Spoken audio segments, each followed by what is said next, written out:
नमस्कार मंडळी, मी Ranjana home cook Ranjana channel वरती आपल्या सर्वांचं पुन्हा एकदा स्वागत आहे। आजची रेसिपी करणार आहे साबुदाण्याची खीर। लहान मुलांना जर पूर्वी जुलाब वगैरे लागलेले असतील किंवा पोटात दुखत असेल तर आजी आपल्याला साबुदाण्याची खीर बनवून द्यायची। तर त्याच पद्धतीने मी ते सिंपल पद्धतीने साबुदाण्याची खीर इथे दाखवणार आहे।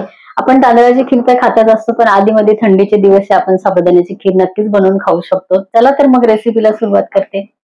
खीर बनवण्याचे अनेक प्रकार आहेत।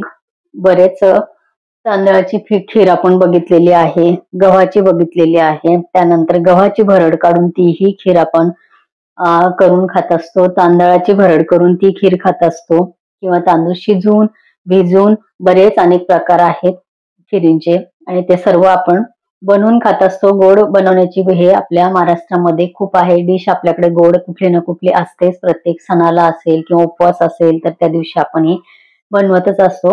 एक बाउल भरून हे बघा साबुदाणा मस्त मी भिजवून घेतलेला आहे। तर रात्री स्वच्छ धुवून आणि त्याच्यामधलं संपूर्ण पाणी काढून आणि मी ह्याच्यावरती झाकण ठेवलेलं आहे। तर पाणी वगैरे काही न टाकता मस्त साबुदाणे तेवढ्या ह्याच्यावरच छान भिजले जातात आणि तसेच आपल्याला हे पाहिजे। गॅसवरती मी एक पातेलं ठेवलेलं आहे बघा। चारोळीचा वापर तुम्ही याच्यामध्ये करू शकता। मी आज थोडेसे घालणार आहे काजू आणि थोडीशी घालणार आहे बघा चारोळी। तर चारोळी अशीच आपल्याला टाकायची, थोडीशी ती छान आपल्याला भाजून घ्यायची। त्याचं कारण असं आहे की चारोळी थोडीशी म्हणजे कणट असा वास येतो चारोळीला। कितीही चांगली बघून आणली तरी ड्रायफ्रूटचा प्रकार तसाच आहे, त्यामुळे त्याचा वास येतो कुठेतरी, म्हणून थोडस आपण त्याच्यातलं मॉइश्चर काढून घ्यायचंय, व्यवस्थित ती भाजून घ्यायची। गरम पातेल्यामध्ये मी चारोळी आणि ड्रायफ्रूट बघा व्यवस्थित भाजलेले आहेत। थोडस घातले तू, गॅस कमीच आहे। गरजेनुसार आपण दूध वापरणार आहोत। चारोळी आणि हे काजू मस्त आपले इथे भाजलेले आहेत हे बघा। आता ह्याच्यामध्ये आपल्याला साबुदाणा घालायचा आहे आणि या तुपामध्ये थोडासा साबुदाणा आपल्याला व्यवस्थित मस्त परतवून घ्यायचा आहे।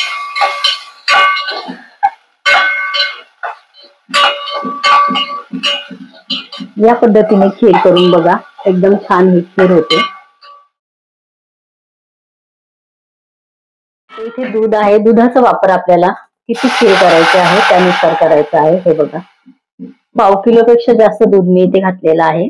गरज खूप घट्ट किंवा खूप पातळ आपल्याला ही खीर करायची नाही। आता ही पातळ दिसते, पण ही शिजल्यानंतर मात्र घट्ट होते, म्हणून इथे आपल्याला अजून थोडस दूध घालायचं आहे। दूध गरम करत ठेवलेलंच होतं, परत अजून थोडस दूध मी घालते। म्हणजे एकूण मी अर्धा लिटर दुधाचा वापर इथे केलेला आहे। गरजेनुसार आपल्याला साखर घालायची। अर्धा टीस्पून मी इथे वेलची पूड घेतलेली आहे। वेलची पूड मी करून ठेवत असते, पटकन वेळेवर आपल्याला त्याचा वापर करता येतो।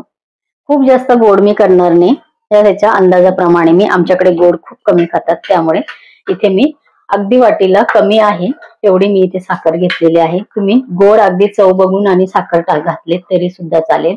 या खिरीमध्ये तुम्ही गुळाचा वापर करू शकता। फक्त हे छान व्यवस्थित दुधामध्ये साबुदाणा शिजवून घ्यायचा आहे। संपूर्ण तयार झाल्यानंतर मात्र गॅस बंद करून आणि मग इथे गुळ पावडर घालायची आहे, कारण एखाद वेळेला गुळ या खिरीमध्ये फुटू शकतो, तर संपूर्ण खीर तुमची वाया जाऊ शकते। दूध फाटायची चिंता ठेवायची नसेल तर संपूर्ण खीर उकळून घ्यायची, शिजून घ्यायची, सगळं त्याच्यामध्ये साहित्य टाकून घ्यायचं। त्यानंतर आपण त्यामध्ये गुळ पावडर टाकायची आहे। तर गुळाचा वापर या खिरीसाठी तुम्ही जरूर करू शकता।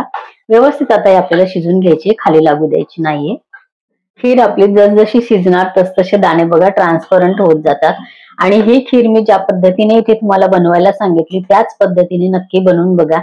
ड्रायफ्रूट तुम्हाला याच्यात घालायचे नसतील तर 1 टीस्पून तूप घालून त्यात मात्र साबुदाणे परतायला विसरू नका, कारण ह्या खिरीचा स्वाद अतिशय छान येतो। चिकट वगैरे ही खीर अजिबात लागत नाही। तुपामध्ये मात्र भिजवलेले साबुदाणे परतून घ्यायला विसरू नका आणि खूप जास्त चिकट असं पाणी जास्त प्रमाणामध्ये घालून साबुदाणे भिजवू नका। स्वच्छ साबुदाणा धुवून घेतल्यानंतर 1-2 पाण्याने स्वच्छ साबुदाणा धुवून घ्यायचा म्हणजे चोळायचा नाही, त्याच्यातलं संपूर्ण जातं। स्वच्छ खालीवर अलगद हलक्या हाताने मिक्स करून आणि भांड्यामध्ये भरपूर सारं पाणी घेऊन साबुदाणा धुवून आणि त्यावरचं पाणी काढून टाकायचे संपूर्ण आणि साबुदाणा भिजवायला ठेवायचा। तर मी हा रात्री साबुदाणा भिजत ठेवलेला होता, तो सकाळी छान मस्त भिजलेला होता। त्या पद्धतीने तुम्ही केलं तरी सुद्धा मस्त हा साबुदाणा भिजला जातो। हे बघा अजिबात खीर चिकट होत नाही। 1 टीस्पून फक्त तुपामध्ये भिजवलेले साबुदाणे परतवायचे आहेत आणि यामध्ये चारोळे आणि काजू एक नंबर लागतात. अजून आपल्याला व्यवस्थित ही खीर शिजून घ्यायची आहे. हे बघा, ते चिकटपणा तुम्हाला या खिरीमध्ये दिसणार नाही. साबुदाणा हा चिकट पदार्थ आहे, त्यामुळे खीर केल्यानंतर बघा खूप अशी घट्ट आणि चिकट चिकट लागते खायला. तर ही घट्ट जरी झाली तरी ही चिकट लागणार नाही, कारण आपण 1 टीस्पून त्याच्यामध्ये तूप घालून व्यवस्थित साबुदाणा परतवलेला आहे. तर ते करायला विसरू नका.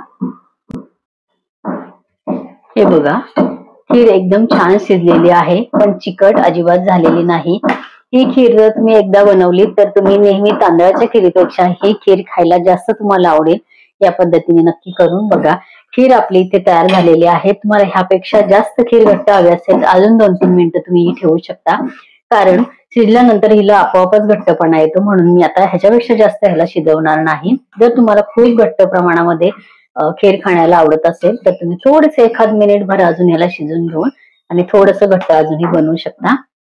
किंवा तुमच्याकडनं खूपच खीर घट्ट झाली, नंतर आपण शिजवल्यानंतर ती गार झाली आणि जेव्हा केव्हा तुम्हाला खायचे असेल त्यावेळेला तुम्ही जेव्हा बघितलं तर खीर खूपच घट्ट झाली, तर त्यावेळेला मात्र परत तुम्ही थोडंसं दूध गरम करून आणि त्या खिरीमध्ये घालू शकता. त्याची चव परत जशीच्या तशी आपली तयार होते. तर ही टीप लक्षात ठेवा आणि अशी या पद्धतीने खीर नक्की करून बघा. खीर आपली तयार झालेली आहे. चला मंडळी, साबुदाण्याची खीर तयार झालेली आहे.